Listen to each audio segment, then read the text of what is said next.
Hey guys, tonight we dive into one of the darkest, most gripping chapters of human history, the Black Death.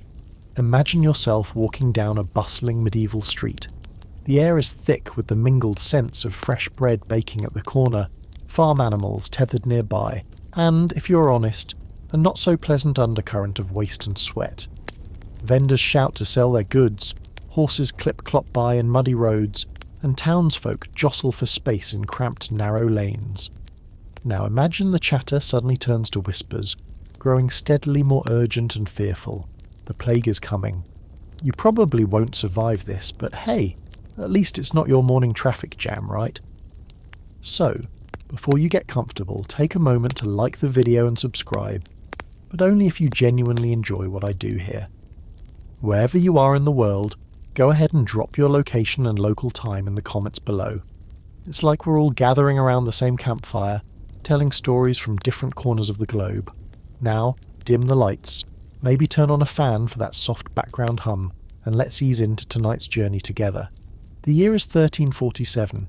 Europe is a patchwork of kingdoms, duchies and city-states, teeming with life and the noises of everyday hustle and bustle. Across the Mediterranean Sea, a flotilla of Genoese trading ships arrives at the Sicilian port of Messina. The crews are sick, many dead, and the ships carry an invisible and deadly cargo. Unbeknownst to anyone at the time, the Black Death, caused by the bacterium Yersinia pestis, has just landed on European shores. This tiny bacterium hitches a ride on fleas, which themselves feast on black rats nesting inside the ships, dark, creaky timbers. You might scoff at rats today, but back then, they were an unavoidable part of life. Cities and towns had no pest control, and rats flourished amid piles of rubbish and food scraps. They were as common as pigeons or street dogs. The rats were unwitting carriers, but it was the fleas that were the real villains, jumping from rats to humans, injecting the deadly bacteria with every bite. You can picture the flea as a tiny assassin, invisible to the naked eye, carrying death in its jaws. Once the infected rats died, which they did quickly, the fleas jumped onto humans, spreading the infection further. This arrival of the plague was like a wave crashing down on Europe. The disease moved swiftly, racing along trade routes, on ships, in carts, and by foot. Coastal towns were the first to fall ill. In Sicily, people died within days of the ship's arrival. The disease didn't stay put. It spread northwards into Italy, France, and beyond. Within a year it had reached England, and within a few more most of Europe was infected. You probably imagine disease spreading in those times was slow, but the Black Death was anything but. It tore through cities and countryside alike with terrifying speed. Imagine trying to outrun a sickness that could kill you in days, with no idea how it spread or how to stop it. Historians still argue whether the initial spread was mainly caused by the rat-flea-human chain, or if human-to-human transmission through coughing and sneezing played a larger role, especially in dense urban areas. Some even suggest the plague had multiple forms, including a pneumonic version that attacked the lungs and spread through respiratory droplets, making it terrifyingly contagious. Before the plague arrived, life in medieval Europe was a mixture of hope, hardship and fragile normalcy. Towns were growing quickly, markets thrived, and trade routes connected distant lands. Yet cities were crowded and filthy by today's standards. Imagine narrow, twisting streets clogged with garbage, animals wandering freely, and human waste dumped in open gutters or even streets. Sanitation was almost non-existent, and the smell... well, let's just say your nose would be in for a rude awakening. Medieval medicine was, at best, a guessing game. Doctors believed disease could be caused by miasma, bad air, or imbalances in the body's four humours: blood, phlegm, black bile, and yellow bile. Treatments included bloodletting, herbal remedies, and for the truly desperate, some rather strange cures. Believe it or not, one popular treatment involved applying a poultice made from crocodile dung to buboes, the swollen lymph nodes that blackened the skin. You can almost hear the sceptical groans of anyone subjected to this therapy. But there was no cure for the Black Death. It was a force of nature sweeping across the continent with a grim determination that no prayers or potions could halt. When the plague struck, symptoms were gruesome and swift. People first developed high fever, chills, and weakness.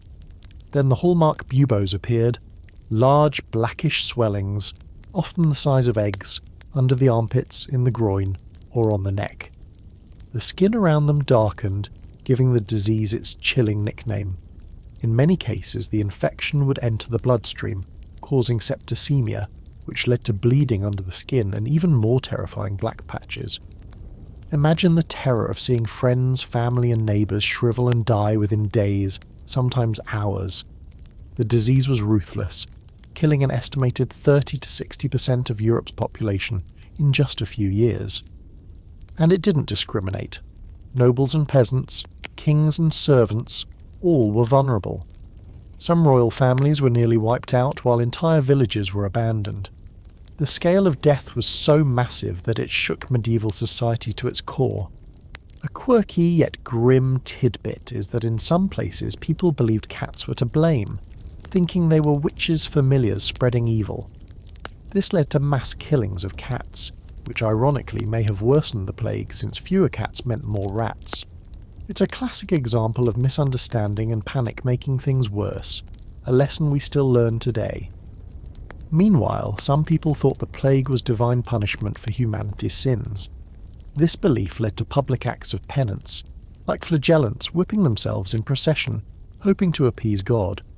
Historians still argue whether these acts helped spread the disease further or provided some psychological relief to desperate communities.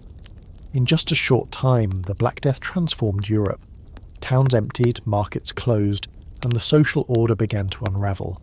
People abandoned farms and fled cities, cemeteries overflowed with the dead, and fear permeated every corner of life.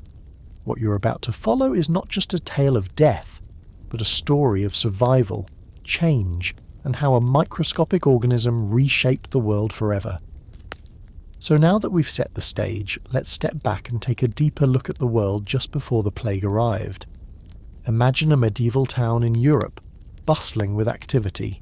Merchants shouting their wares, children running through narrow alleys, and the clink of blacksmiths hammering away at their anvils.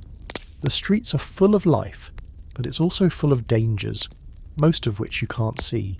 The people around you are living in a world where survival is a constant struggle. Disease, famine, war, and poverty are all too familiar companions. Now let's talk about the everyday life of the people who would soon be struck down by the Black Death. Medieval Europe was primarily agricultural. Most people lived and worked on farms, growing food for themselves and the growing towns. Feudalism was the system that governed the land. Lords owned the land, and peasants worked it in exchange for protection. This was a time of relative stability for some, especially the landowners, who controlled the wealth. But for the vast majority, the peasants, the labourers, the townsfolk, it was a life of hard work, little reward, and a constant struggle against the elements. The majority of people lived in small villages or towns, often overcrowded and dirty. Homes were built close together, sometimes sharing walls. Sanitation was primitive at best. Streets were often filled with waste, animal droppings, and the stink of decay. The air wasn't exactly fresh, and your windows didn't open to let in a breeze. In fact, medieval homes didn't even have glass in the windows. Instead, they had wooden shutters, which meant there was little ventilation. So when the plague arrived, it found a fertile environment to take root. In the cities, life was equally grim. The medieval towns were tightly packed with people. Think of something like a maze of narrow, winding streets with buildings crowded together, and every corner seemed to house some sort of market stall where traders sold anything from bread and cheese to leather and wool. It was a far cry from the grand urban centres of today, unsanitary, overcrowded and poor. In fact, the life expectancy for most people was only around 30 years, and many died before they could ever enjoy their prime. Medical knowledge at the time wasn't much help either. Doctors were few and far between, and their understanding of disease was limited. In fact, the very concept of germs and bacteria didn't exist yet. Instead, people believed in the theory of the four humours, which was based on the idea that the body's health depended on a balance of blood, phlegm, yellow bile, and black bile. When someone got sick, the treatment was often more harmful than helpful. Bloodletting was common, where doctors would literally cut a patient and let blood out, thinking it would restore balance. Or they'd use leeches. Those weren't just for fun, but part of a standard treatment regimen. It was in this environment, one already ripe with disease, filth, and a fragile social structure, that the plague would take hold and spread like wildfire. As soon as the first signs of illness began to show in Messina, Sicily, panic started to spread as quickly as the plague itself. People began to flee, not knowing what they were running from, thinking they could escape fate. But the plague, with its swift and deadly nature, wasn't so easily outrun. The question still lingers: why did it spread so fast? Historians still argue whether it was primarily the rats and fleas that did the dirty work, or if human-to-human transmission was equally responsible, especially in crowded, unsanitary urban areas. It's likely that both factors contributed to the rapid spread of the disease, making it almost impossible to escape once it took hold. But let's pause for a moment and think about how this disease could just turn the world upside down. You're living in a time of relative hardship, yes, but also routine. You wake up, you go to work, you're part of a tight-knit community. Life may not be easy, but it's predictable. Then, without warning, everything changes. You can't trust your body. You can't trust your neighbours. The very air you breathe could be carrying death. Your world crumbles beneath your feet, and everything you once knew about survival is now in question. And the worst part, there's no escape, no cure, no hope, just fear. For the nobles, the rich, and the powerful, the plague was an equalizer. They had the best homes, the best food, and the most comfortable lives, but they were still just as vulnerable as the poorest peasant. And that's one of the most shocking things about the Black Death. It didn't care who you were. You could be royalty or a beggar, it didn't matter. The disease swept through both classes without prejudice. The rich were hit just as hard as the poor. Some royalty were wiped out in the blink of an eye, leaving entire countries in chaos as leaders died without successors. And that's when you really start to grasp the scale of the catastrophe. You've lived through plagues before, perhaps, and the fear is always present. But this was different. The Black Death wasn't just another disease, it was an unstoppable force that rewrote the rules of medieval Europe. Towns emptied, castles and estates were abandoned, and death became a constant looming companion. It was the end of an era, and in its wake, it left a world unrecognisable from the one that had existed just months before. This sudden and dramatic change was not just a physical one, it was also psychological. People didn't know what to think or who to trust. Some turned to religion, others to superstitions, and still, others simply gave in to despair. The sense of chaos and collapse spread with the plague itself, and people began to question everything they had once believed. The plague didn't just kill people, it killed faith, it killed order, and it killed the very fabric of medieval society. And yet, in the aftermath, something incredible happened. The Black Death, despite its overwhelming destruction, also set the stage for one of the most profound transformations in European history. Power shifted. The economic balance of the continent was forever altered. The labour force became scarce, giving surviving workers leverage they had never had before. New opportunities arose from the ashes of the old world, though the price for such change was, of course, steep. The Black Death was a true turning point. But before we rush ahead, let's take a moment to understand how this disease actually worked, how it spread, and how it would transform the lives of the millions of people who would come face to face with it. Now that we've set the stage and begun to feel the weight of the plague's arrival, it's time to take a closer look at how the disease spread so rapidly, like an unstoppable wave crashing against a defenceless shore. Imagine the scene: bustling medieval trade routes, crowded marketplaces, and people living in close quarters. That's where the Black Death would make its move. It's no surprise that the plague spread so quickly. The medieval world, though vibrant and full of life, was also a breeding ground for disease. Travel and trade had increased across Europe, Asia and Africa. Merchants from the east brought goods, spices, silks, and other treasures. But they also brought something far deadlier: disease. The plague wasn't something that could be contained by borders or coastlines, and it didn't take long for it to spread beyond its initial entry point in Messina, Sicily. Trade routes, like the infamous Silk Road, had already been established for centuries, connecting distant lands across Asia and into Europe. In fact, the plague followed these trade paths, crossing cities, villages and regions with terrifying speed. Imagine a line of caravans winding their way from the east, bringing goods and also carrying death in the form of infected fleas and rats, hidden away in the dark corners of the merchant caravans, the ships, and even the clothing of travellers.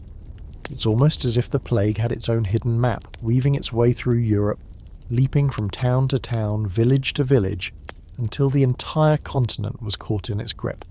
But the real reason it spread so quickly wasn't just the physical movement of people and goods. The environmental conditions of medieval Europe, along with the unsanitary conditions in cities and towns, made the perfect environment for the disease to thrive. The streets were overcrowded and people lived in close proximity, often in houses that were little more than huts. There were no modern sewer systems, and waste often piled up on the streets or in the open air. People didn't have the faintest idea about germs or how disease spread, so they lived in close quarters, breathing the same air, sharing food, and working side by side without any understanding of how dangerous it could be.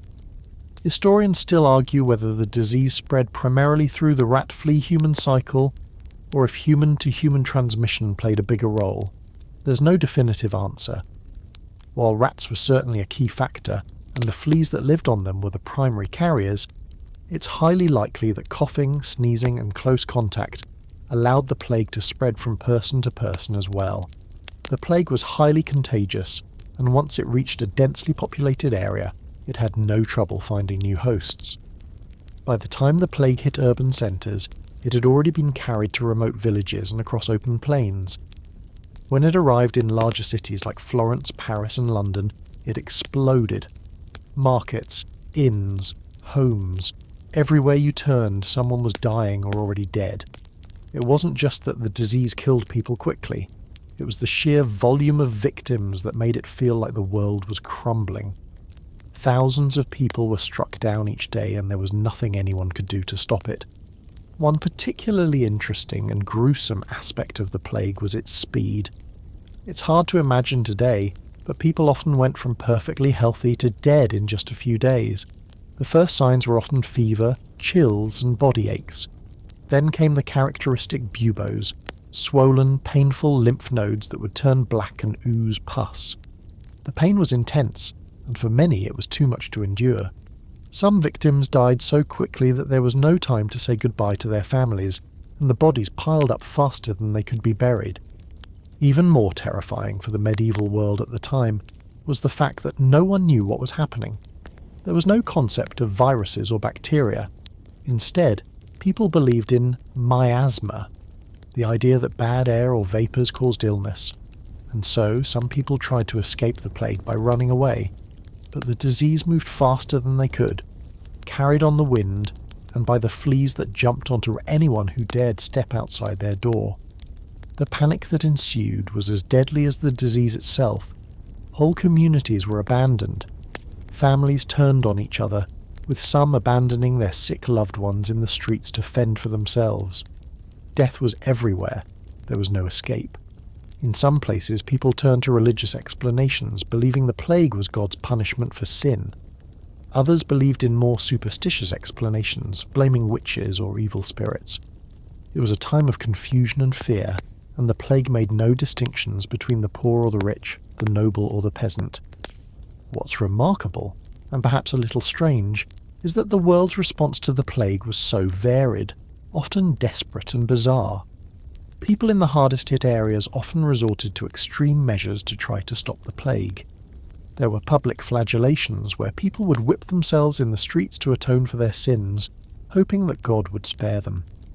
In some places, these flagellants became so numerous that they formed bands and marched from town to town, drawing crowds wherever they went. Meanwhile, doctors, most of whom had no idea how to treat the plague, started wearing strange beak-like masks stuffed with aromatic herbs, convinced that the foul odours around them were causing the illness. It's eerie to think that these bizarre rituals and the constant fear of death were part of the daily experience of millions of people. And still, despite the panic, there was no escape. The plague simply couldn't be outrun. The death toll was staggering, with entire communities wiped out in the span of weeks. It is believed that in some places up to 60% of the population was lost. Imagine living through a time when half the people you knew were dead in a matter of months. You could walk down a street and where once there were homes full of people, now there was nothing but empty buildings and the smell of decay. Historians have long debated what role the environment played in all of this. The Little Ice Age, a period of cooler temperatures in Europe, had begun just a few decades before the plague hit, and many believe that this cooler climate contributed to the spread of the disease. The colder temperatures may have allowed the fleas and rats to thrive longer than they otherwise would have, giving the plague an added advantage. Historians still argue whether this was a primary factor or merely a coincidence, but it's clear that the environment, along with the lack of understanding of how disease spread, made the perfect storm for the Black Death to wreak havoc. As you can see, the spread of the Black Death was more than just the movement of rats and fleas. It was a combination of human actions, environmental conditions, and an utter lack of medical knowledge that allowed this killer to spread so efficiently. But we're not done yet. The next chapter in our journey is where we'll begin to feel the full impact of the plague. It's one thing to watch death spread across the land, but it's something else entirely to live through the collapse of entire cities, communities, and social structures. So we've discussed how the plague arrived and how it spread with terrifying speed across the land. Now let's turn our attention to something just as horrific, what it felt like to be struck by the Black Death. Imagine for a moment that you're standing in the midst of an outbreak. The air feels different, thicker, almost oppressive. The streets are filled with people going about their business, but there's an underlying current of panic. You might feel an odd twinge in your body, a sudden headache, chills, a deep fatigue. It's just a little bit off, but in this time, you know that any small sign of illness could be a death sentence. The first symptoms of the plague usually began with a fever, chills, and severe body aches. People felt like they had been hit by a freight train. You're weak, nauseous, and everything hurts. But it doesn't stop there. Within hours or days, the real horror begins. The classic symptom that became the hallmark of the disease were the buboes, large, painful, swollen lymph nodes that appeared in the armpits, groin, or neck. The skin around these lumps turned black as the infection spread, and they oozed pus and blood. The term Black Death comes from the dark, mottled skin that developed around the buboes, a chilling sign of the disease's grip. Historians still argue over the exact causes of the symptoms and the mechanisms by which the plague worked. Was it septicemic plague, where the bacteria spread rapidly through the bloodstream? Or was it more of a bubonic form where the disease concentrated in the lymph nodes? Some researchers even suggest that the high fever and rapid onset of death point to a combination of these forms. What is clear, though, is that it wasn't just the physical toll. It was the psychological impact of knowing that there was no hope. Imagine the feeling of helplessness. You know that this disease doesn't spare anyone, rich or poor, young or old.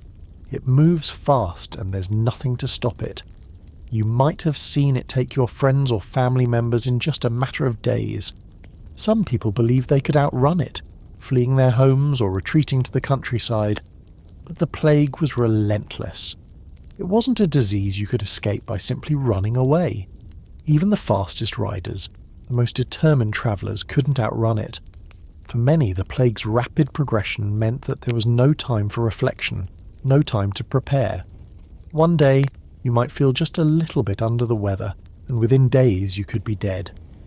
Some sources tell of entire families wiped out, often with no time for burial, leaving their loved ones to rot in the streets. Towns and villages were abandoned as the death toll mounted, and cemeteries quickly filled to capacity. Entire fields lay fallow as workers died off, and production slowed to a halt. The physical and emotional toll was staggering. Now think of the fear that gripped entire towns and communities. Once the plague entered a city or village, it often took only days before the situation became dire. There was no warning, no certainty about who would survive. People began to turn on each other. Families abandoned their sick, afraid that they too would become infected. Towns shut their gates and tried to isolate themselves from the rest of the world, hoping that somehow they could stop the plague's advance. But the disease didn't care. It didn't matter where you were. It moved with the wind, carried by fleas or by human contact, and soon it would find you. In places where the disease took its greatest toll, entire neighbourhoods would be depopulated. You could walk down a street once bustling with life, and now find nothing but empty homes, the occasional body lying discarded in the streets. In some areas, people didn't even have time to bury the dead properly, leaving bodies to rot in open fields. It's a level of chaos and despair that's difficult to imagine, but it's the reality that people in medieval Europe had to face. And yet, in the midst of this suffering, something strange began to happen. The medical establishment, if you could call it that, scrambled to find solutions. However, they had no idea how to treat the plague. Some of the treatments were bizarre, even by today's standards. Doctors, many of whom were more superstition-driven than science-driven, turned to concoctions of herbs and prayers, hoping to ward off the evil spirits they thought caused the plague. Some communities believed that burning incense or wearing charming amulets around their necks would protect them. Others turned to more physical measures, such as applying aromatic substances or using the odd treatment of bloodletting. Yes, again. The truly bizarre treatments range from rubbing vinegar on the body to drinking strange potions made of animal parts. And don't even get me started on the infamous plague doctor masks. These strange, beaked masks, which have become synonymous with the Black Death, were filled with herbs and spices to protect the wearer from the miasma or bad air. They didn't know it, but the mask wasn't going to stop the plague.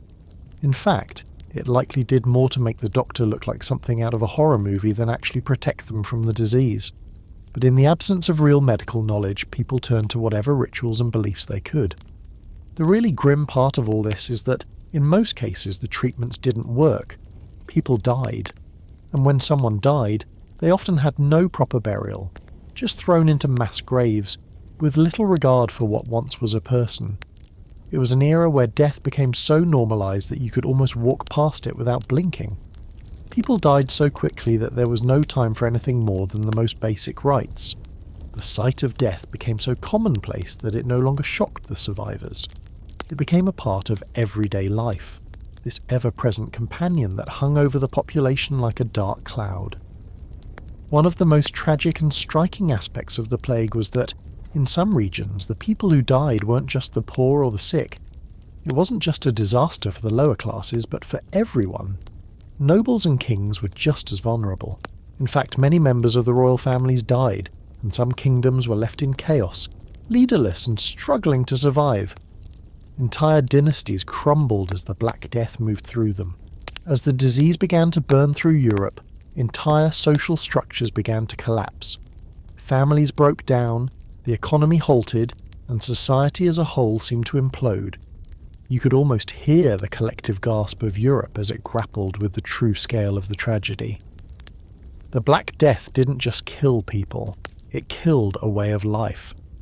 Historians still argue about how the plague fundamentally reshaped the medieval world. Did it create an opportunity for social mobility? Did it give more power to the common people as the labour force dwindled and surviving workers demanded better wages? Did it pave the way for the Renaissance and the more humanistic outlook that followed? These debates are ongoing, and though the answers may vary, one thing is clear. The Black Death didn't just leave a trail of death, it left a legacy of transformation, though the cost was unimaginable. As we continue our journey through the devastation of the Black Death, let's explore one of the most unsettling aspects of this tragedy: the doctors, their cures, and the many bizarre treatments that were employed in a desperate attempt to stave off death. Now, it's easy to imagine doctors wearing starched robes and acting like medical professionals today, but back in the 14th century, things were far from that polished. In fact, many of the medical practices during the plague were nothing short of medieval in their lack of understanding. Let's take a look at the doctors of the time. When the plague first began to ravage Europe, medical professionals were as helpless as everyone else. Medical knowledge was rudimentary at best. There were no microscopes, no understanding of bacteria, and definitely no vaccines. In fact, there was no real understanding of how diseases spread. People didn't even know about germs. The idea of microorganisms was still centuries away, and so the methods employed to deal with the plague were a mix of superstition, rudimentary biology, and ancient practices. One of the first responses to the Black Death was quarantine. Certain towns and cities, hoping to stop the spread of the disease, closed their gates, hoping that if they kept everyone inside, the plague would be kept at bay. Of course, this didn't work. The disease was already inside, and closing the gates just trapped the infected in with the healthy. But at the time, this was the best idea they had. And it's a stark reminder that even the best minds of the time were essentially flying blind. Enter the doctors. When you think of a medieval doctor during the Black Death, you might picture someone wearing a long, flowing black robe with a bird-like mask. Those famous plague doctor masks are among the most iconic images of the period. But what exactly were these doctors trying to do with those beaks? It's not as macabre as it seems. The beak was filled with aromatic herbs and spices like rose petals, myrrh, and camphor. The doctors believed that these fragrances would purify the air, fighting off the bad miasma, which they believed caused the disease. Now, we know that this wasn't going to stop the plague. Those herbs didn't have the power to fight off bacteria, but for medieval doctors, it made sense. They didn't understand germs, so they focused on what they could see: the air, the smells, and the environment around them. While the doctors wore their protective beaked masks, they also carried long sticks to keep their distance from the infected. They would use the sticks to prod the sick, trying to assess their condition without getting too close. Of course, these tactics didn't work, but it's fascinating to think about the strange combination of knowledge, superstition, and pure desperation that shaped these early attempts at treating the plague. Imagine being a doctor, struggling to save lives with no idea what you were really up against. The grim humour of the situation is that, in many cases, these treatments were more likely to hasten the spread of the disease than to prevent it. But doctors weren't the only ones who were trying to treat the plague. Everyone, from local healers to religious figures, had their own ideas about how to fight the disease. There were plenty of treatments that seem absurd today, like bleeding patients in an attempt to balance their humours, or using leeches to suck out the bad blood. The strangest of them all, however, might have been the application of exotic substances like crocodile dung. Yes, you read that right. In an attempt to soothe the buboes, some medieval practitioners turned to a paste made of crocodile dung. The idea was that the dung would absorb the poison from the infected body. Spoiler alert, it didn't work, and people continued to die at alarming rates. But desperate times call for desperate measures, right? Some doctors recommended other bizarre treatments, including burning incense, drinking potions made from crushed gems, or even praying over the infected. Religious explanations for the plague were also rampant. Many believed it was God's punishment for humanity's sins. In fact, some groups took matters into their own hands and formed processions of flagellants, who would publicly whip themselves as penance in the hopes that God would spare them. These groups travelled from town to town seeking redemption by inflicting physical pain on themselves. In a strange twist, the most widespread medical practice at the time wasn't based on science at all. It was superstition. Many people believed that the disease was brought on by evil spirits or witches. Some communities even took to executing suspected witches, thinking they were responsible for spreading the plague. Of course, this didn't help stop the disease, but it did add to the chaos and panic already gripping Europe. As the plague continued to spread, the desperate search for a cure only intensified. People tried to use every method they could think of to stave off death. Some believed that living a more pious life would protect them. Others relied on charms or lucky symbols, but none of these remedies worked. The plague, relentless in its fury, continued to spread, undeterred by the efforts of doctors, priests, or charlatans alike. The reality, though, is that by the time the doctors realised what was actually happening, it was already too late. There was no time for proper medical research or for developing treatments that could have stemmed the tide. And so the Black Death continued its rampage across Europe, claiming the lives of millions, leaving behind a trail of devastation that would take centuries to recover from. The aftermath of the Black Death wasn't just a matter of rebuilding, it was a matter of rethinking everything people knew about life and death. Medical knowledge would slowly advance, and new treatments would eventually be discovered. But the scars left by the plague remained. It reshaped the way people thought about disease, life, and their place in the world. Historians still debate the long-term effects of the plague on Europe. Did it lead to better medical practices? Did it prompt changes in how society dealt with death and disease?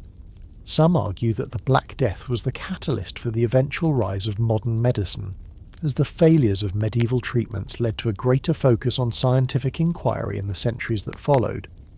Others suggest that it caused a social upheaval that weakened the old feudal order, giving rise to a new, more dynamic economy based on trade and industry. What's clear, however, is that the Black Death forced Europe to rethink everything it knew about life and death. As we continue our journey through this bleak but fascinating chapter of history, keep in mind that the stories of survival and resistance will soon emerge. For now, though, we remain at the crossroads of death and transformation, trying to understand how this unimaginable crisis could reshape the course of European history forever. Now that we've explored the treatments, beliefs, and medical practices during the plague, it's time to delve into the social and economic consequences of the Black Death. By this point, we've seen how the plague cut through Europe like a whirlwind, leaving death in its wake. But what happens when a vast percentage of the population is wiped out? What happens to the people who survive? How does society change in the wake of such devastation? Let's start by looking at the immediate impact: death. By the time the Black Death had passed through Europe, it had claimed between 30 to 60% of the population. In some areas, entire villages were wiped off the map. With so many people dead, the social structure of Europe was left in tatters. The labour force, which had once been relatively stable, was now decimated. This created a unique opportunity for those who survived. They became incredibly valuable. Think about it. Before the plague, peasants worked the land under a feudal system where they were tied to the land and often subjected to unfair treatment by the landowners. But now, with fewer workers available, the balance of power shifted. The demand for labour skyrocketed. Landowners, desperate for people to work the fields and tend to their estates, began offering better wages and improved living conditions. Suddenly, the serfs and peasants had bargaining power they had never had before. This shift in power led to the gradual decline of feudalism and the rise of a more wage-based economy. Historians still argue whether this shift marked the beginning of the end for feudalism, or if it was merely a temporary blip before things returned to normal. What's clear, though, is that the Black Death accelerated a profound transformation in Europe's social structure. It allowed for greater mobility and, in some cases, even the opportunity to acquire land and wealth. The survivors of the plague weren't just rebuilding, they were reshaping the future. Now let's look at the economic consequences. With so many people dead, the economic system that relied on agricultural production, trade and manual labour crumbled. The population loss led to a shortage of goods and services, and many businesses were left without workers. The resulting scarcity of products led to a rise in prices for the items that were still available. But while this inflation might have hurt some people, it benefited others, those who survived and could now demand higher wages for their work. Towns and cities that had once relied on trade were now crippled. With fewer people to buy and sell goods, markets shrank, and the bustling urban centres became ghost towns. But the survivors who remained in the cities found new opportunities. With fewer people competing for jobs, they could command higher wages. It's almost as if the survivors were given a second chance at life in a new economic system that didn't depend as heavily on traditional structures. The impact on the rural areas was even more severe. In many parts of Europe, Entire villages were abandoned as families perished from the plague. The land that had once been carefully tended to by peasants was left to lie fallow. With a reduced workforce, the agricultural economy was left in disarray, and many regions experienced food shortages. But eventually the labourers who survived began to take control of the land and rebuild their lives. However, it took years for Europe to fully recover from the devastation the plague had caused to the agricultural economy. But there was also a cultural shift in the wake of the plague. The arts, literature and religion were all transformed in the wake of such widespread death. As people faced their own mortality on an unprecedented scale, they began to question the world around them. The fear of death, the horror of losing loved ones, and the feeling of helplessness in the face of an unseen enemy led to a re-evaluation of the human condition. One of the most noticeable changes was in art. The Black Death inspired what we now call danse macabre, or the dance of death motif, where death was depicted as an inevitable companion that could come for anyone at any time. Artists created images of skeletons or grim reapers leading people, regardless of age, status or occupation, into death's embrace. These images were stark reminders that death was no respecter of class, wealth or power. In fact, death was now everywhere, lingering over every corner of medieval life, from the poorest peasant to the richest noble. The plague forced everyone to confront their mortality in a way that had never been done before. Religious life, too, was deeply affected. As the plague swept through, many people turned to religion for comfort, believing that their suffering was a punishment from God. In some places, flagellants, groups of people who whipped themselves in public to atone for their sins, became a common sight. They believed that by punishing themselves, they could purify the world and end the plague. Some saw the disease as divine retribution for humanity's sins, a view that was especially common in the early stages of the plague. Others turned to more traditional religious practices, praying for divine intervention or seeking absolution through confession. Interestingly, however, not everyone turned to religion for solace.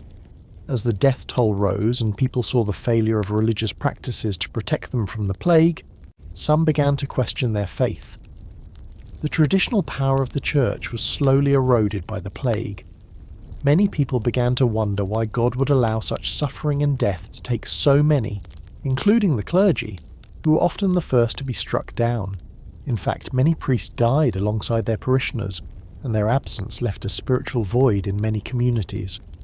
The Black Death also had a profound effect on people's attitudes toward life and death. People became more fatalistic, accepting death as an unavoidable part of life. This shift in perspective led to a greater emphasis on living for the moment, and some even turned to hedonistic behaviours as a response to the realization that life could be short and unpredictable. Historians still argue whether the Black Death caused a complete breakdown of religious authority in medieval Europe. Did it lead to the eventual decline of the Church's power, or did it simply shift people's focus away from the clergy and towards more personal expressions of faith? Regardless, one thing is clear: the plague radically altered the religious landscape of Europe. Socially and culturally, the Black Death changed the fabric of European society in ways that were both subtle and profound.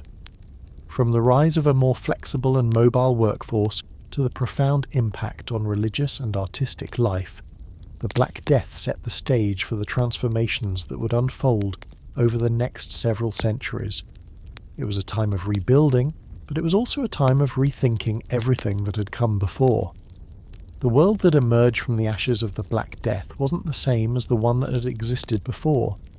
The plague had shattered many of the old social and economic structures, leaving space for something new to take root. That something new would lead to the Renaissance, the rise of capitalism, and the slow but steady decline of feudalism. But for now, let's pause and reflect on how these transformations happened. The survivors of the Black Death were not just rebuilding, they were laying the foundations for the modern world. Now that we've explored the profound social and economic upheaval caused by the Black Death, it's time to consider the long-term effects this catastrophe had on Europe. The immediate impact was devastation. Whole communities lost their inhabitants, cities crumbled, and the death toll was staggering.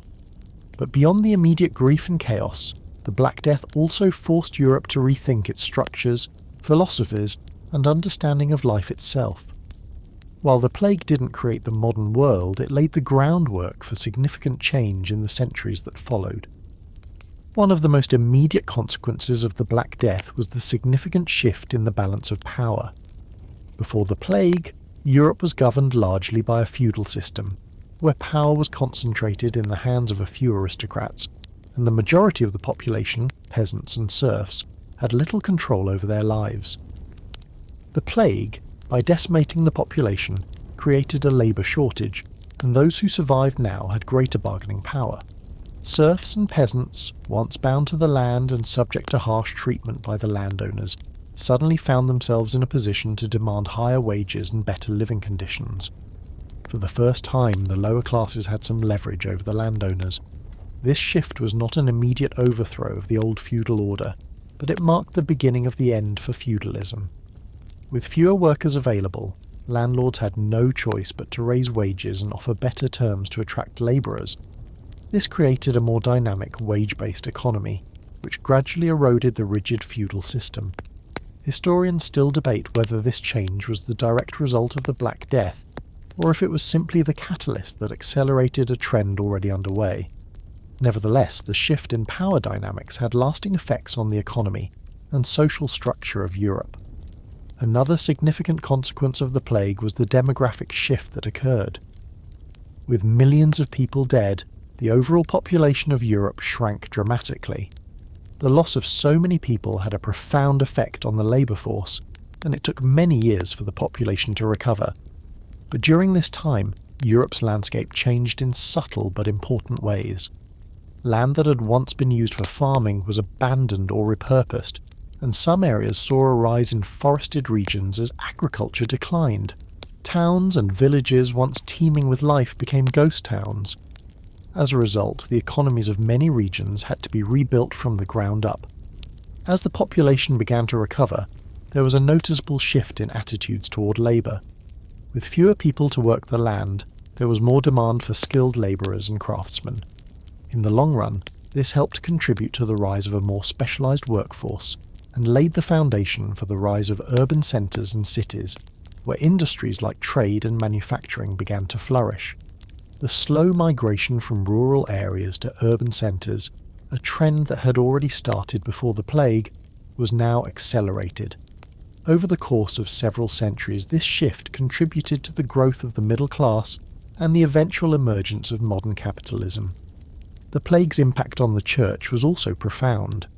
As we discussed earlier, many people turned to religion for solace, hoping that divine intervention would protect them from the disease.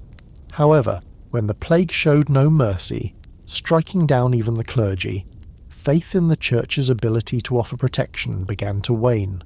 The church was hit hard by the loss of priests and monks, and entire monasteries were wiped out. This left a spiritual void in many regions, and for the first time many began to question the authority of the church. In fact, the Black Death marked the beginning of a gradual decline in the church's unchallenged power over Europe. While some historians argue that the church's influence remained strong in the wake of the plague, others suggest that it was during this time that people began to seek out new, more personal forms of spirituality. The questioning of the church's power was one of the seeds of the later Protestant Reformation, which would erupt nearly 2 centuries later. The Black Death, in its grim and unintended way, helped fuel the fires of religious reform by sowing the seeds of doubt in the hearts of millions. Beyond the religious and economic transformations, the Black Death also had a profound effect on culture. As death became an ever-present part of daily life, artists, poets, and thinkers began to examine the nature of life, death, and human existence in ways they never had before. The most striking manifestation of this new focus on death was the danse macabre, or dance of death, that became prevalent in art during the aftermath of the plague. In these works, death was depicted as a skeletal figure, often leading people from all walks of life, peasants, nobles, clergy, into the grave. The dance of death is a vivid reminder of how pervasive the fear of death was at the time. It wasn't just an abstract concept, It was something that could be seen, felt, and experienced daily. Artists used this motif to express the idea that death came for everyone, regardless of their status, wealth, or position in life. The Black Death also led to a flourishing of new ideas. In the wake of the disaster, many intellectuals and scholars began to rethink old ideas about health, disease, and the human body. The plague's impact on medical knowledge was profound. Although people still lacked a clear understanding of germs or bacteria, the need for better medical practices became undeniable. This led to the gradual development of modern medical practices, and by the time of the Renaissance, European physicians were beginning to embrace more scientific methods of treatment. While the plague itself did not lead directly to the advancement of medicine, it undeniably played a role in prompting the shift toward a more empirical scientific approach to health. We also can't ignore the ways in which the Black Death reshaped Europe's political landscape. As entire dynasties and kingdoms lost members to the plague, power vacuums emerged. In some cases, this led to a rise in the power of local leaders, as centralized authority weakened. At the same time, the decline of feudalism allowed for the growth of more powerful centralized states. The plague's role in the breakdown of feudalism and the rise of centralized monarchies can be seen as an indirect precursor to the modern nation-state. As you can imagine, the aftermath of the Black Death wasn't just a period of rebuilding. It was a time of profound transformation. The plague may have seemed like an apocalyptic event, one that could never be recovered from, but in the long run it set Europe on a new course. From the rise of the middle class to the beginnings of modern medical practices, the Black Death left behind a legacy that would continue to shape European history for centuries. It's a strange, almost paradoxical outcome. A tragedy of unimaginable proportions led to the rethinking of everything: social structures, economic systems, religious authority, and even the very way people viewed life and death. The survivors of the plague lived through a moment of unparalleled devastation, but they also lived to witness a time of unprecedented change, a time that would give birth to a new world order.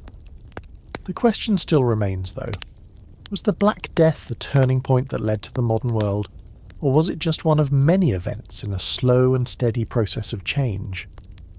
Historians continue to debate this question, but one thing is certain.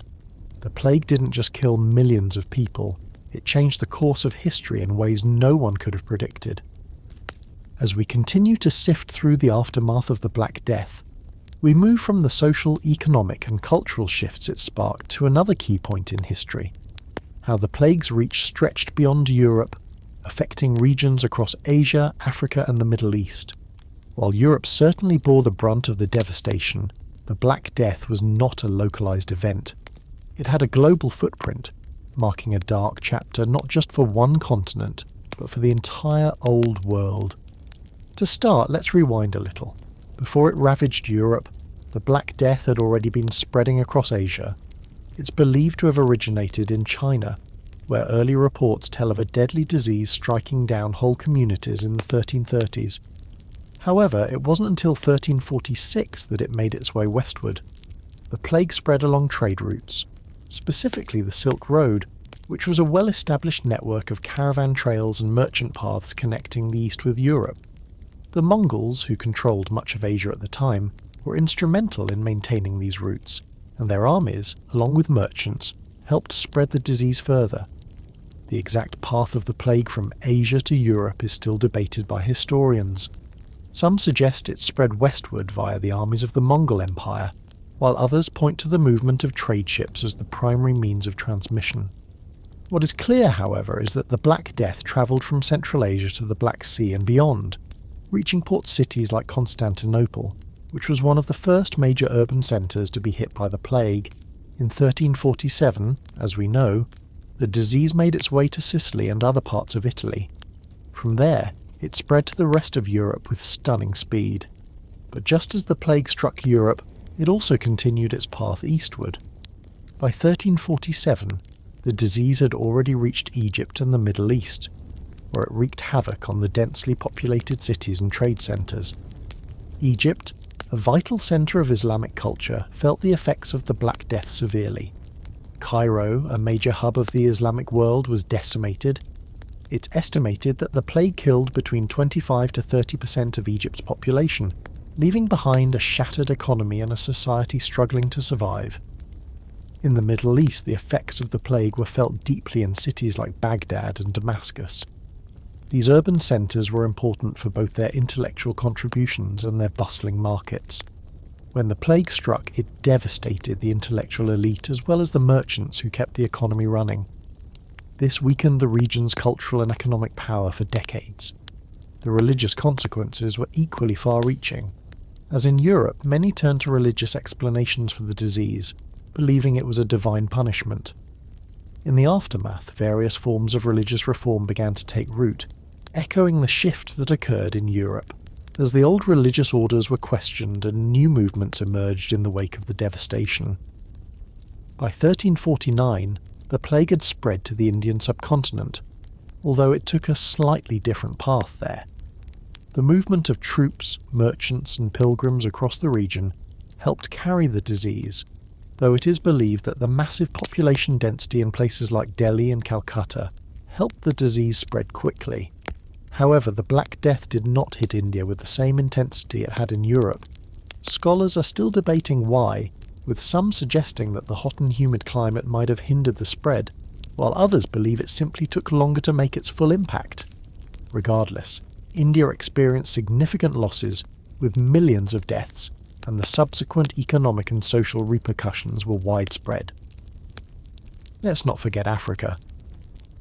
While sub-Saharan Africa didn't experience the same scale of devastation as Asia or Europe, the North African coast was greatly affected. The plague reached as far as Morocco, Tunisia and Algeria, and the urban centres of these regions saw significant loss of life. The disease also spread through the trans-Saharan trade routes, which had been crucial for connecting Africa with Europe and the Middle East. As a result, the Black Death disrupted long-established trade and caused a breakdown in social order. Throughout Africa and Asia, the impacts of the plague were multifaceted. In some regions, the disease decimated entire communities, leaving villages abandoned and the landscape eerily silent. In others, it sparked deep social and political unrest as people searched for answers to the disease's terrifying effects.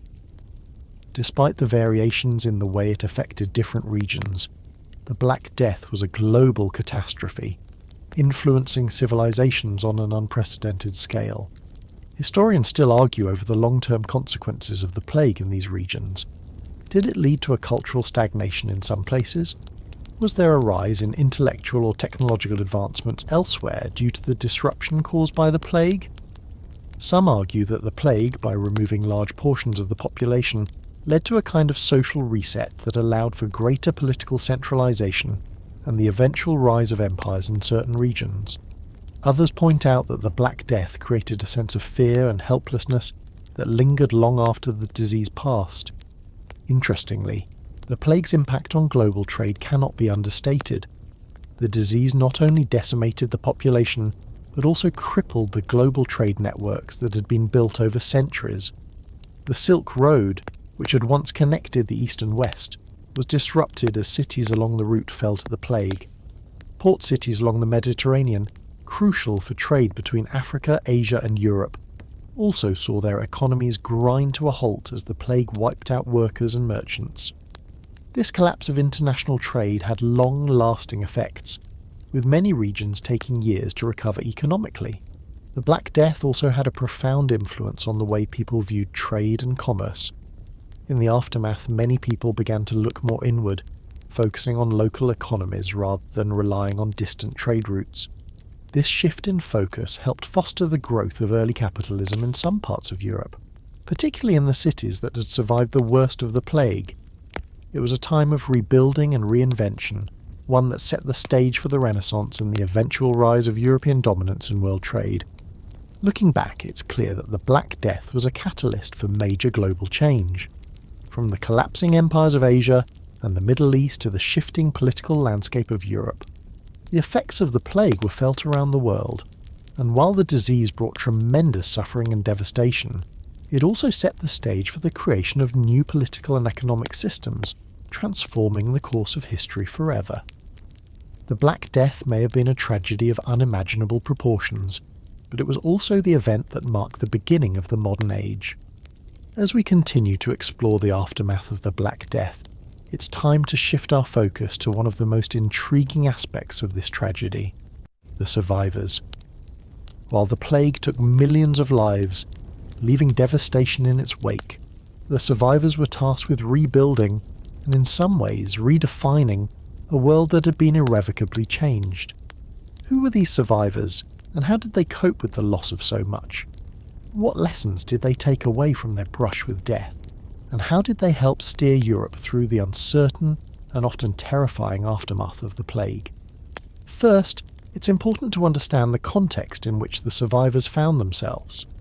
The Black Death left an indelible mark on society, one that altered the way people viewed themselves and their world. With nearly half of the population wiped out in some places, many survivors were left to mourn not just the loss of loved ones, but also the loss of a way of life. Entire communities had been decimated, cities abandoned, and farmland left untended. It's hard to imagine the kind of trauma survivors endured, knowing that their world was forever altered. The grief was overwhelming, but the survivors had no choice but to press on. One of the most significant changes for survivors was the shift in social and economic dynamics. With so many people gone, those who remained suddenly found themselves in positions of power and influence they had never imagined. A massive labour shortage meant that surviving workers, from agricultural labourers to craftsmen, could demand higher wages and better living conditions. This shift in the labour market marked the decline of feudalism, which had been the backbone of medieval society for centuries. The feudal system, which had tightly bound peasants to the land and their lords, was now starting to crumble. Survivors could move more freely, finding new opportunities in urban centres and forging new lives in places that had once been closed off to them. But while this newfound mobility provided new opportunities for many, it also led to tension and unrest.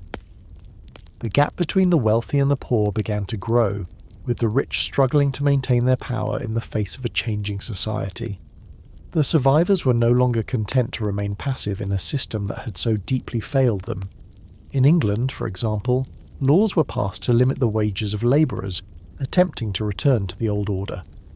These attempts to reinstate the old social hierarchies led to resistance, notably the Peasants' Revolt of 1381, which highlighted the growing discontent among the working class. This revolt, fueled by frustration and resentment over the conditions following the plague, was one of the first signs of a larger, more profound shift in power that would continue throughout the centuries. Meanwhile, survivors in urban areas had to contend with the collapse of much of the infrastructure that had supported their daily lives. With markets and trade disrupted by the plague, many cities faced economic stagnation. But as time went on, these urban survivors began to rebuild, and new industries took root in places that had once been ravaged by the disease. The emergence of new trade networks and the rise of capitalism were among the key elements that helped survivors lay the foundation for a more modern economic system. Cities like Florence, Milan, and Venice began to thrive once again, as survivors capitalized on opportunities to trade goods and services in ways that were unimaginable before the plague. Culturally, the survivors were deeply influenced by the trauma they had lived through. The Black Death didn't just destroy the physical fabric of society, it also shattered people's worldview. Many survivors, especially those who had witnessed the devastation firsthand, began to question the role of religion and faith in their lives. The Church, which had been a guiding force for medieval Europe, had failed to protect them from the plague, leading many to wonder about the power and authority of the clergy. For some, the plague was a punishment from God for their sins. But for others, it was a sign that the traditional religious institutions were not as powerful as they had once believed. This disillusionment with the Church paved the way for the rise of new religious movements, many of which would later challenge the Catholic Church's dominance. The decline in church authority and the questioning of traditional religious practices also set the stage for the Protestant Reformation, which would erupt in the early 16th century. Survivors, with their new sense of agency and skepticism, began to demand a more personal relationship with God, one that didn't rely on the clergy. This shift in religious thinking would reverberate throughout Europe for generations. The survivors also played a key role in preserving and reinterpreting the cultural knowledge of the past. In the wake of the Black Death, there was a renewed interest in classical learning, and many survivors sought to reconnect with the works of the ancient Greeks and Romans. This intellectual revival would eventually lead to the Renaissance, a period of remarkable cultural, artistic, and scientific achievement. The Renaissance was, in many ways, a rebirth of Europe's intellectual life, and it was driven in part by the survivors' desire to rebuild a world that had been lost to the ravages of the plague. But not all survivors were focused on rebuilding. Some, understandably, turned inward, reflecting on the deeper philosophical questions that the Black Death had raised.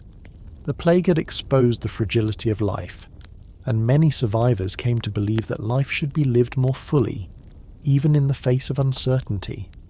This new outlook on life found expression in art, literature, and philosophy.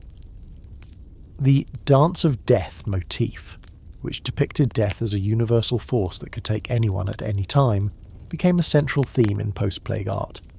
It was a stark reminder that death was inescapable, and it urged survivors to appreciate the fleeting nature of life. In the realm of art, the survivors expressed their newly gained understanding of mortality in works that emphasized the transience of life. Artists began to paint with more realism, showing the physicality of death in ways that were rarely depicted before. These works often featured rotting corpses, skeletal figures, and decaying landscapes, all designed to remind the viewer of the inevitability of death. This shift in artistic focus reflected the survivors' changing relationship with the world and their understanding of the human condition. Philosophically, the Black Death also prompted a re-evaluation of human existence. For many survivors, the plague was a reminder that life was fragile and unpredictable. This new outlook gave rise to ideas about the impermanence of worldly things and the importance of spiritual salvation. The aftermath of the plague also spurred greater interest in philosophy and the nature of the human soul, helping to lay the intellectual groundwork for the Renaissance. The survivors of the Black Death were more than just the last people standing. They were the architects of a new world, one that was forever altered by the experience of mass death and societal collapse. From reshaping the labour market and questioning religious authority, to fostering the intellectual currents that would lead to the Renaissance, the survivors played a key role in transforming Europe into the modern world we recognise today. Their experiences, though born of immense suffering, became the foundation for future growth and change, and their resilience helped push Europe into a new age. As we continue to reflect on this time, it's important to remember that the Black Death didn't just kill millions, it sparked the seeds of change that would lead to a renaissance of human thought, culture, and society.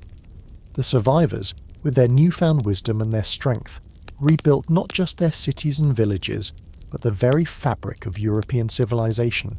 As we reflect on the survivors and the transformations that followed the Black Death, it's time to explore the broader long-term consequences of this devastating event. While the plague did indeed have immediate and dramatic effects, it also triggered a series of changes that would reshape European society, culture, and politics for centuries to come. These changes were not always visible immediately, but over time, the ripple effects of the Black Death would lay the groundwork for major shifts in the way people lived, thought, and interacted with one another. One of the most significant changes was the transition from a feudal economy to one that was more capitalist in nature. Feudalism, which had dominated medieval Europe for centuries, was based on a rigid class structure where peasants worked the land in exchange for protection from their lords. However, the Black Death's massive depopulation disrupted this system. With so many peasants and workers dying, the surviving labour force became much more valuable. Workers could now demand higher wages, better working conditions, and more freedom to move between towns and cities in search of better opportunities. This newfound labour power didn't just benefit the peasants, though. The landowners, while initially struggling to adjust to the labour shortage, were forced to offer better conditions to attract workers. In some cases, this led to improvements in wages and living conditions for labourers, and even the beginnings of a market economy, where landowners had to respond to supply and demand just as merchants had been doing for centuries. The Black Death, in a sense, broke down the old feudal structure and opened the door for the rise of a more flexible and dynamic economic system, one that would later evolve into the capitalism we recognise today. Historians still debate whether this was a slow shift that would have happened anyway, or if the Black Death accelerated this transformation. However, it's clear that the plague played a key role in breaking the grip of feudalism and sparking the growth of new economic ideas, eventually contributing to the rise of banking, trade and industry that would define the Renaissance and the early modern period.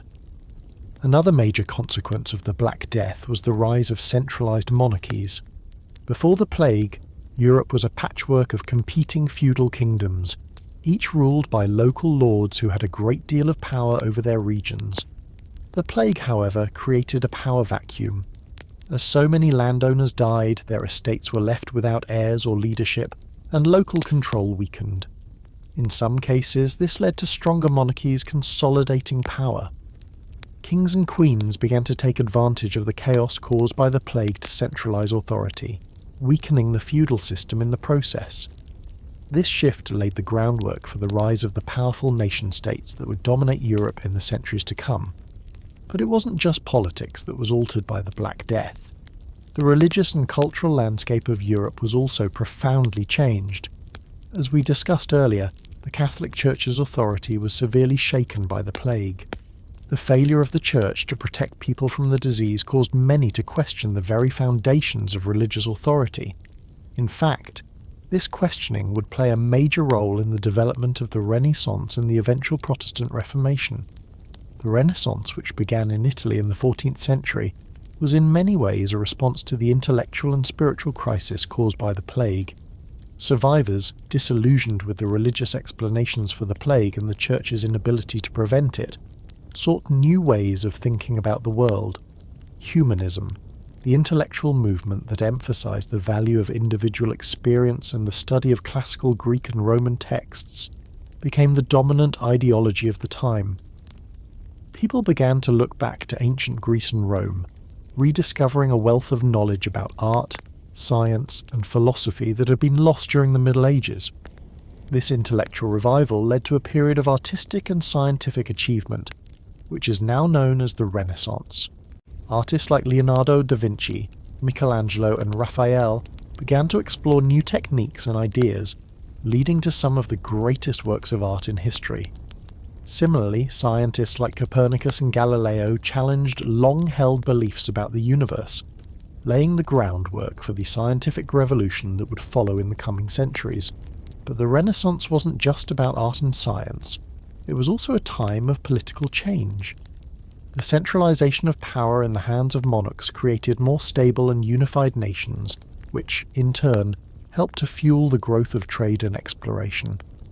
The rise of powerful monarchs like Henry VIII of England and Louis XIV of France set the stage for the creation of the modern nation-state and the global empires that would follow in the age of exploration. Beyond the political and cultural shifts, the Black Death also had profound effects on European society's understanding of disease, health, and medicine. While the plague itself did not immediately lead to medical advancements, it forced Europe to confront the limitations of medieval medicine and to begin questioning its approach to health. As the plague receded, doctors and scholars began to reconsider their views on disease, setting the stage for the later development of more scientific approaches to health. In the long run, the Black Death led to improvements in medical understanding, as physicians began to focus on the study of anatomy, hygiene, and the natural world in ways that were not possible in the medieval period. The lessons learned from the Black Death also influenced the development of public health systems. In the wake of the plague, some cities and regions began to implement rudimentary quarantine measures and sanitary reforms to prevent future outbreaks. These early efforts laid the groundwork for the more sophisticated public health systems that would develop over the centuries. In some places, like Venice, health authorities created quarantine stations, where ships suspected of carrying the plague were forced to wait before they could dock. These early efforts were by no means perfect, but they marked the beginning of a more organised approach to public health that would evolve in the centuries to come. On a more personal level, the Black Death also had a lasting impact on people's relationships with death and the afterlife. In the immediate aftermath of the plague, death became a constant companion, and survivors were forced to confront their own mortality in a way that had never been necessary before. People began to focus more on the here and now, living for the moment and seeking enjoyment in the face of uncertainty. This shift in perspective, which was particularly evident in art and literature, had a profound effect on European culture, leading to a more individualistic, human-centred worldview. While the immediate aftermath of the Black Death was filled with chaos, fear and grief, it ultimately laid the groundwork for a new world, a world that would come to be defined by the Renaissance, the rise of capitalism, the development of the modern nation-state, and the gradual advancement of science and medicine. It is remarkable to think that such a terrible tragedy, which cost millions of lives, would also pave the way for so many of the changes that would define the modern world. The Black Death was not just a turning point in history, it was a catalyst for the transformation of Europe. The survivors, in their efforts to rebuild their lives, unwittingly set in motion a series of events that would shape the future of the continent and the world. As we look back on this dark chapter of history, it's important to remember not just the devastation and loss, but also the resilience and adaptability of the human spirit in the face of unimaginable hardship. As we move forward in our exploration of the aftermath of the Black Death, let's focus on one of the most fascinating and paradoxical consequences of this tragedy: the surge in artistic and intellectual output that occurred in the wake of such devastation. In a period defined by plague, death and suffering, the survivors didn't retreat into despair. Instead, they began to look forward, using their experiences with mortality and loss to fuel some of the most significant cultural, artistic, and intellectual movements in European history. The Black Death may have shattered Europe, but it also gave rise to the Renaissance, an era that would redefine Europe's creative and intellectual landscape. The Black Death profoundly altered people's outlook on life, death, and the human experience. Before the plague, life in medieval Europe was largely governed by religious dogma and an unquestioning acceptance of the natural order. The Church was the central authority, and for the majority of people, religion was the lens through which they understood everything. The Black Death, however, forced people to confront the randomness and brutality of life. Death came for everyone, rich or poor, young or old, with no distinction. The sheer scale of the plague, and the complete inability of the Church and religious practices to offer protection, shattered people's faith in the old systems. With this disillusionment came a new perspective, a human-centred perspective, that began to shape the intellectual currents of the time. As the survivors grappled with the trauma of the plague, they turned to new ways of thinking. Intellectuals and artists began to question old ideas, embracing humanism, a philosophy that emphasized the value of individual experience, creativity, and reason. Humanism encouraged people to focus not just on the afterlife, but on the here and now, on the potential of the human being to shape their own destiny. This shift in thinking laid the groundwork for the Renaissance, a period of immense artistic, cultural and intellectual achievement that began in Italy in the 14th century and spread across Europe. Artists and thinkers began to rediscover the classical ideals of ancient Greece and Rome, drawing inspiration from the works of philosophers like Aristotle and Plato. This revival of classical knowledge sparked a transformation in European thought, one that celebrated human potential and creativity. The Renaissance was a time of artistic innovation. The Black Death had wiped out many of the traditional patrons of the arts, the nobles, the church leaders, and the wealthy merchants. Yet, paradoxically, the collapse of the old order gave rise to a new class of art patrons. Wealthier merchants and newly empowered rulers began to support the arts, commissioning works from artists who would become legends. This new influx of funding helped fuel the Renaissance's most famous achievements in painting, sculpture, and architecture. Perhaps the most iconic artists of the period, Leonardo da Vinci, Michelangelo, and Raphael, were directly influenced by the worldview that emerged from the Black Death. They were driven by a desire to capture the complexities of the human experience, reflecting the Renaissance's new focus on individualism, self-expression, and the exploration of the human condition. artists began to focus on realistic depictions of the human body, mastering techniques such as perspective and chiaroscuro to create works that seemed to come to life. The art of the Renaissance was not just about religious subjects, it was about the human experience in all its complexity. These artists were no longer content with the simple religious imagery that had dominated medieval art. They sought to explore the depths of human emotion, personal achievement, and the natural world. The most famous works of the Renaissance reflect this transformation. Leonardo da Vinci's Mona Lisa, for example, with its enigmatic smile and lifelike detail, was a departure from the flat, stylized images of the medieval period. Michelangelo's David is another stunning example of Renaissance artistry, capturing the human form in all its beauty and strength. These masterpieces were not just artistic achievements, they were expressions of the new humanistic philosophy that emerged in the wake of the Black Death. But the Renaissance wasn't just about art. It was also a time of intellectual renewal. Scholars, inspired by the rediscovery of ancient texts, began to challenge long-held ideas about science, philosophy and religion. The humanist movement led to a flourishing of literature, with writers like Petrarch and Boccaccio embracing the idea that the study of ancient texts could lead to a deeper understanding of the human experience. This intellectual movement would eventually lay the foundation for the scientific revolution and the Enlightenment that would follow centuries later. One of the most profound shifts in thinking that emerged from the Renaissance was the changing view of humanity itself. The plague had forced people to reckon with the fragility of life, and this led to a renewed focus on human potential. Rather than seeing humans as powerless before God's will, as had been the medieval view, Renaissance thinkers began to embrace the idea of human agency and the possibility of individual achievement. This new philosophy, known as humanism, placed the individual at the centre of intellectual and artistic life, celebrating human creativity, reason, and exploration. At the same time, the Renaissance's emphasis on secularism, an interest in human affairs apart from religious concerns, was a sharp break from the medieval mindset.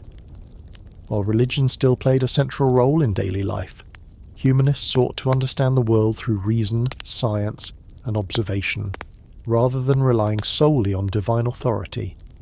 This shift in thinking opened the door for advances in many fields, from astronomy to physics to medicine. The works of Renaissance scientists like Copernicus and Galileo challenged the geocentric model of the universe, while innovations in anatomy and surgery began to improve medical practice. The Renaissance also marked a new era in education. Scholars began to emphasize the study of the classics, Greek and Roman literature, philosophy and history, as the foundation of intellectual life. Universities and schools began to teach not just theology, but a wide range of subjects, including literature, science, and the arts. This educational transformation would have a lasting impact, laying the groundwork for the development of the modern educational system. While the Renaissance is often seen as a golden age, it's important to remember that it arose from the ashes of the Black Death. The survivors of the plague, faced with the loss of their loved ones and the collapse of their world, turned to creativity and intellectual exploration as a means of coping with their grief and uncertainty.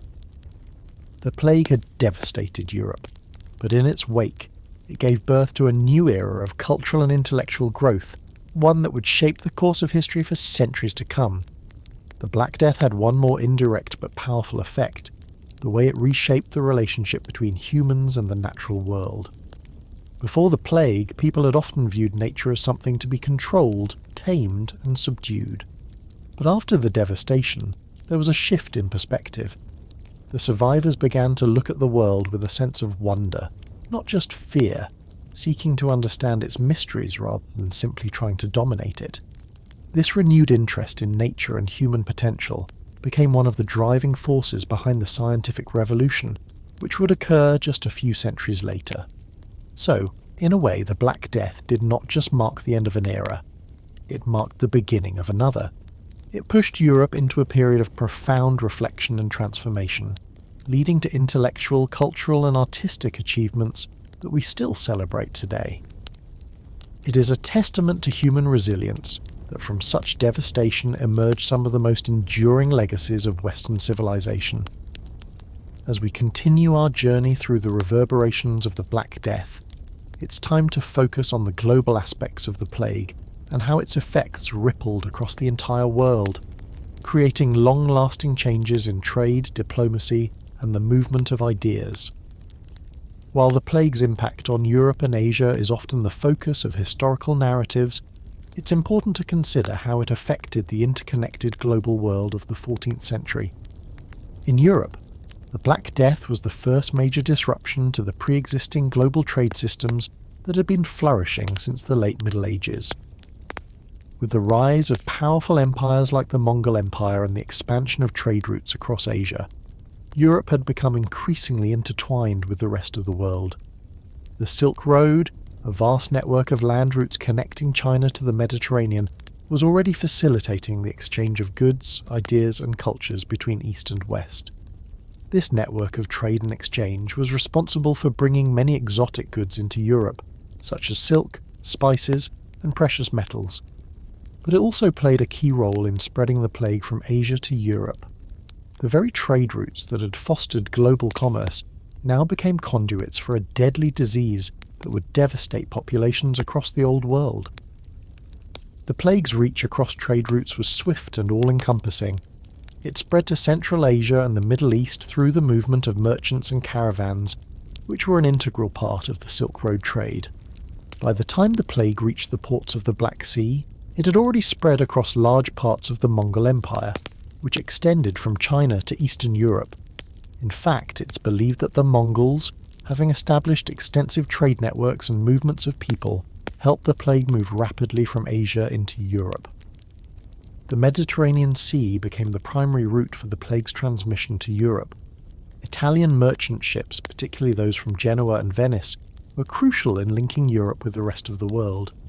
These cities, with their extensive networks of ports and trade routes, were the first to be hit by the plague. The disease spread quickly through these Mediterranean ports, and soon it reached the rest of Europe, carried by ships and travellers, many of whom were unaware of the catastrophe that was unfolding. But the Black Death didn't just change Europe, it also reshaped the global flow of goods and ideas. The sudden and severe disruption to trade during the height of the plague caused economic devastation, which took years to recover from. This disruption led to a collapse in the supply of goods from the East, as well as a sharp decline in demand for luxury items.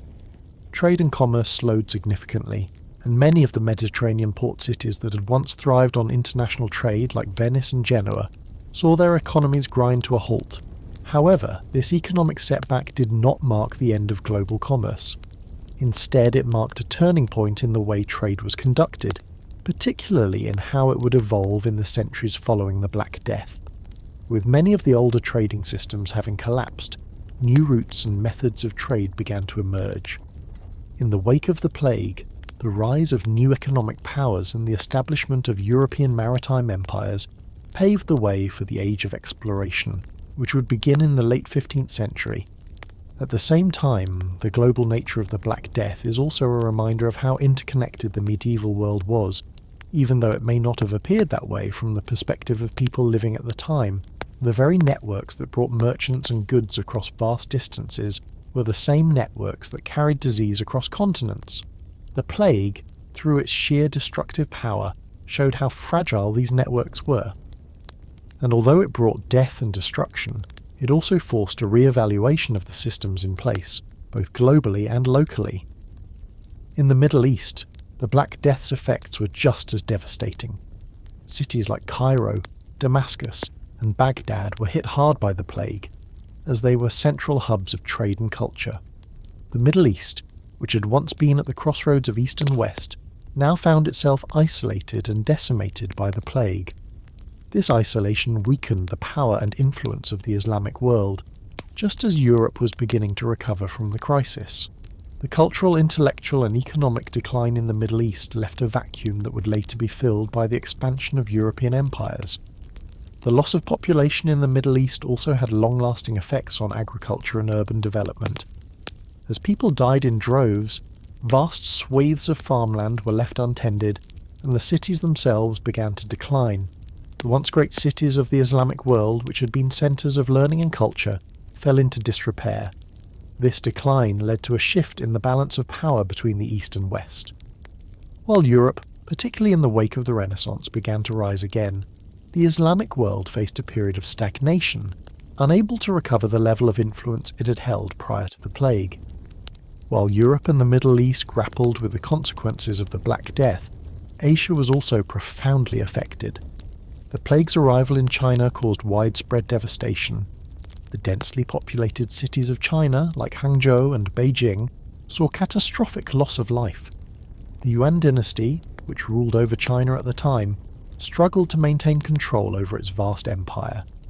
The political instability caused by the plague led to the eventual collapse of the Yuan dynasty in 1368, paving the way for the rise of the Ming dynasty. The Black Death, despite its devastating toll, also had a lasting impact on the global movement of ideas. As the plague devastated Asia, it led to the end of the Pax Mongolica, the relative peace that had allowed for the free flow of goods, people, and ideas across Eurasia. However, it was also during this period that the transfer of knowledge began to slow, only to be rekindled during the Renaissance, when ideas and technologies began to flow more freely between Europe, the Middle East, and Asia once again. In many ways, the Black Death set in motion a series of transformations that would reshape the world's political, economic, and cultural structures. It disrupted established trade routes, led to the rise of new powers, and influenced the spread of scientific and philosophical knowledge. And most significantly, it showed the interconnectedness of the world, proving that the global networks that existed in the 14th century were both fragile and resilient, able to recover from catastrophe and evolve over time. Ultimately, the Black Death was a reminder of the fragility of human existence, but it was also an event that helped shape the course of history, influencing the political, social, and economic dynamics of Europe, Asia, and the Middle East for generations to come. As we journey deeper into the aftermath of the Black Death, we turn our attention to the long-lasting cultural and intellectual shifts that would continue to shape Europe in the centuries following the plague. The widespread trauma and devastation caused by the Black Death had far-reaching effects on not just the social and economic structures of Europe, but also on the arts, education, and scientific inquiry. These shifts, born out of the chaos of the plague, would eventually contribute to the birth of the Renaissance and the beginning of the modern age. First, let's take a closer look at how the Black Death affected education and intellectual life in Europe. Before the plague, education in medieval Europe was primarily controlled by the Catholic Church, and learning was largely confined to monasteries and cathedral schools. The Church was the central authority for all matters of knowledge, and scholars were expected to study religious texts, such as the Bible and writings by early Church Fathers. However, after the devastation of the plague, many intellectuals began to question the Church's authority and the rigid structure that had dominated European life for centuries. This period of questioning coincided with the rise of humanism, a cultural and intellectual movement that sought to recover the classical ideals of ancient Greece and Rome. Humanists believed that the study of ancient texts, especially works by philosophers, historians, and poets, would help people develop a more balanced and rational understanding of the world. This intellectual shift placed emphasis on the human experience, individualism, and reason, rather than focusing solely on religious doctrine. The study of classical Greek and Latin texts became central to the humanist movement, and scholars began to recover long-lost works by authors such as Aristotle, Plato, and Cicero. These rediscoveries helped to open up new intellectual horizons and inspire a more secular and human-centered view of the world. Humanism also led to an increased focus on literature, art, and history, laying the intellectual foundations for the Renaissance. In the aftermath of the Black Death, there was a renewed interest in education, but this time it was broader in scope. Universities, particularly in Italy, became centres of learning that incorporated new subjects including the sciences, philosophy, and the humanities. Scholars like Petrarch and Boccaccio, who had lived through the horrors of the plague, began to write about the human condition, exploring themes of death, life, and individual agency. Their works helped to usher in a new intellectual era, one that sought to understand the complexities of the human experience outside the constraints of religious dogma. At the same time, the Black Death also led to significant changes in the arts. As we've discussed before, the plague's pervasive presence in daily life made death a constant and unavoidable part of the human experience. Artists began to reflect this in their work, creating more realistic and poignant depictions of death and suffering. The danse macabre became a recurring theme in post-plague art, representing death's inevitable march through all levels of society. These images of skeletons and rotting corpses were not just reminders of mortality, they were also expressions of the deep existential questions that emerged in the wake of the plague. The fear of death and the contemplation of the human condition were no longer confined to religious themes. Artists began to explore human life in all its complexity, including its vulnerability, beauty, and transient nature. The works of early Renaissance artists such as Giotto, who focused on human emotions and realistic depictions of the world, were reflective of this new approach. They embraced a more naturalistic style that sought to represent the real world, rather than adhering to the stylized religious iconography that had dominated medieval art. The shift toward humanism in the wake of the plague was also reflected in literature. Authors began to explore themes of individualism, personal agency, and the realities of life in a world where death could come at any time. Boccaccio's Decameron, written in the aftermath of the plague, is a prime example of how the Black Death influenced literature. The work, a collection of 100 stories told by a group of young people fleeing the plague in Florence, explores the complexities of human behaviour in the face of death. It captures the turmoil and disillusionment of the time, while also celebrating human resilience and creativity. The cultural transformations brought about by the Black Death weren't limited to art and literature. The plague also had a profound impact on the way people thought about science and the natural world. Before the Black Death, medieval Europeans had little understanding of the nature of disease. People relied on superstitions, religious explanations, and ancient medical theories to explain the causes of illness. But in the wake of the plague, there was a renewed interest in understanding the world through observation, reason, and empirical evidence. The Black Death forced Europeans to confront the limits of medieval medical knowledge. Physicians were unable to stop the spread of the plague, and many of the remedies that were commonly prescribed, such as bloodletting, were ineffective. As a result, the plague became a catalyst for a more scientific approach to medicine. While medieval medicine remained based largely on the ancient theories of Galen and Hippocrates, the plague sparked interest in new approaches, including the study of anatomy and the early foundations of epidemiology. In the centuries following the Black Death, European scientists began to experiment with new methods of observation and experimentation.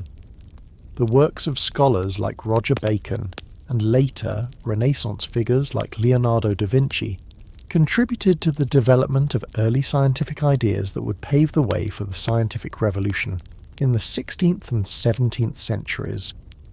The idea that knowledge could be gained through experimentation and observation began to take hold, challenging the established religious and philosophical views of the time. The intellectual and cultural changes that followed the Black Death also helped to lay the foundation for the Age of Exploration. As Europe's intellectual horizons expanded, there was a growing desire to explore the world beyond the known borders. The renewed focus on individual agency and the curiosity about the natural world spurred explorers like Christopher Columbus and Vasco da Gama to embark on their voyages of discovery. The rise of powerful European nation-states, driven by a new economic system and a thirst for knowledge, set the stage for the global exploration and expansion that would characterize the next several centuries. Thus, while the Black Death brought suffering, devastation, and unimaginable loss, it also set in motion a series of intellectual, cultural, and scientific revolutions that would change the world forever. The survivors of the plague, faced with the realities of mortality and the collapse of old systems, sought meaning and expression in new ways. The humanistic philosophy that emerged in the wake of the plague reshaped the arts, education, and science, setting the stage for the Renaissance and the eventual birth of the modern world. The Black Death did not just cause the destruction of entire communities, it was also a catalyst for rebirth and transformation. From the rubble of medieval society arose the beginnings of the modern era, driven by a renewed focus on the individual, human potential, and the pursuit of knowledge. The survivors of the plague became the builders of a new world, one that would shape the future of Europe and the world. As we continue our exploration of the legacy left by the Black Death, we must now turn our attention to its role in shaping the political landscape of Europe in the centuries following the plague. The social and economic upheaval caused by the plague had far-reaching consequences for the way power was structured, and it led to a reshaping of the political and governmental systems across the continent. The breakdown of feudalism, the rise of centralised monarchies, and the eventual birth of modern states all stemmed in part from the crisis triggered by the Black Death. At the heart of this transformation was the collapse of the feudal system, which had dominated medieval Europe for centuries. Feudalism was based on a rigid hierarchical structure, where kings granted land to nobles, who in turn granted land to vassals, and so on. Peasants, or serfs, were bound to the land, working it in exchange for protection from their lords. This system was relatively stable, but it was also highly dependent on a large labour force to maintain agricultural production and sustain the military forces required for protection. With the massive loss of life caused by the Black Death, the entire foundation of the feudal system was shaken. The death toll among the lower classes, particularly peasants and serfs, was staggering. As a result, the labour force was drastically reduced, and those who survived found themselves in a position of newfound power. With fewer workers available, surviving peasants were able to demand higher wages and better working conditions, creating tensions between the nobility and the lower classes. The growing independence of peasants was not something the nobles could easily control, leading to growing unrest and social conflicts. In some regions, the nobility attempted to restore the old feudal order by passing laws that tried to cap wages and restrict the movement of labourers. However, these laws were largely ineffective, as peasants had more freedom and power than ever before. This shift in the balance of power between the nobility and the peasantry was one of the major contributing factors to the eventual decline of feudalism and the rise of more centralised forms of government. The breakdown of feudalism created an opening for the rise of powerful monarchies, as kings and queens took advantage of the instability to consolidate power.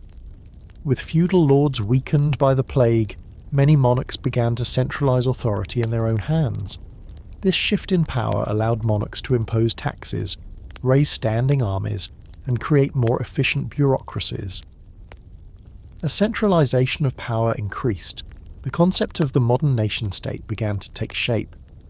Kings and queens, particularly in countries like France, England, and Spain, began to transform their kingdoms into more unified states. The authority of the monarchs was strengthened, and the influence of the feudal aristocracy began to wane.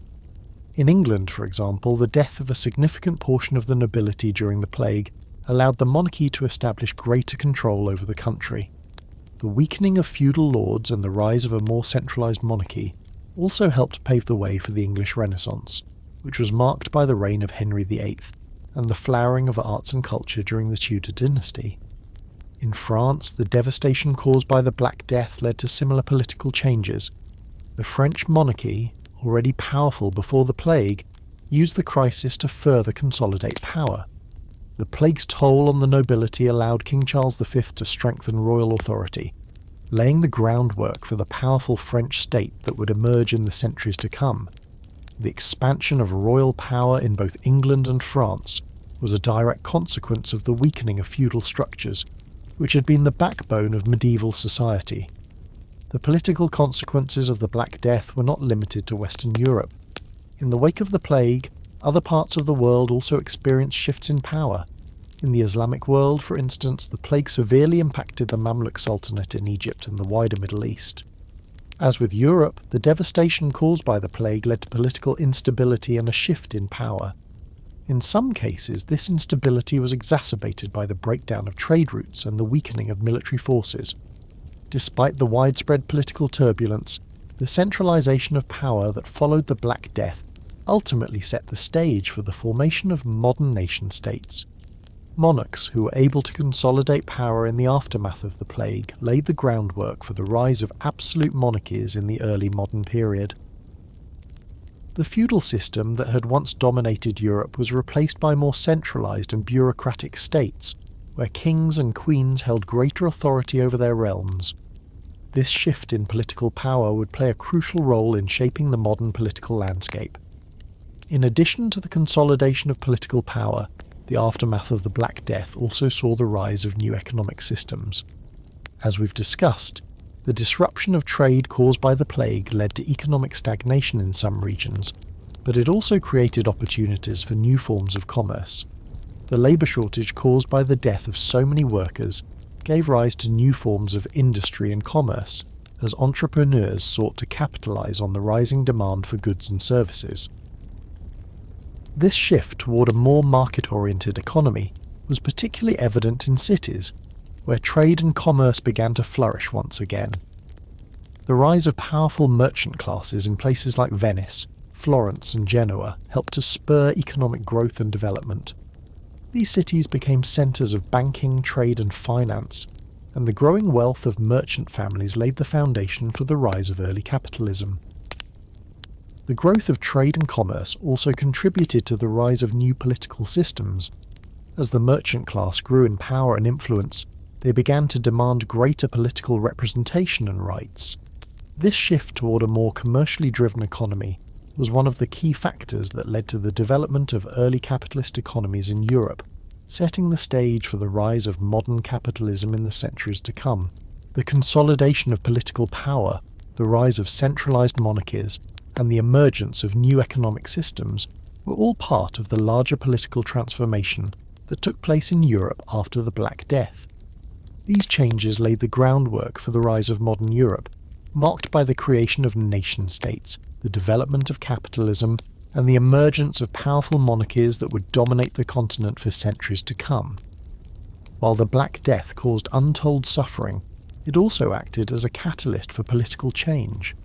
The survivors, faced with a shattered world, were forced to rebuild and adapt to new political realities. The emergence of powerful monarchies, the decline of feudalism, and the rise of early capitalist economies were all direct consequences of the upheaval caused by the plague. The survivors of the Black Death may have lived through a time of unimaginable destruction, but they also witnessed the birth of a new political order that would shape the course of European history. As we reach the final chapter of our journey through the Black Death's lasting impact, it's time to step back and reflect on the full scope of its consequences, on humanity, civilization, and the course of history. The plague, which devastated Europe and the broader world, was more than just an apocalyptic event. It was a pivotal moment that reshaped societies, politics, culture, and the human experience in ways that continue to echo through the centuries. From the ashes of destruction, humanity did not just rebuild, it reimagined itself and the world it inhabited. The most immediate consequence of the Black Death was, of course, the loss of life. It is estimated that between 30 and 60% of Europe's population perished in just a few short years. Entire villages were wiped out, and cities saw their populations dwindle. The death toll was staggering, and the psychological trauma for the survivors was profound. People lost family members, friends, and neighbours. They witnessed entire communities disappear. For many, the world they once knew had crumbled in the span of a few years. The concept of death was forever changed, and the survivors were left to grapple with a new reality in which mortality had become a constant presence. Yet from this despair came remarkable resilience. The survivors faced the impossible task of rebuilding their societies and their lives. They were forced to confront the fragility of life, and this realization gave rise to new ways of thinking, acting, and living. In the wake of death, the survivors found opportunities. The plague gave them bargaining power, allowing peasants to demand better wages and conditions. The feudal system, which had long tied people to the land and limited their social mobility, began to break down.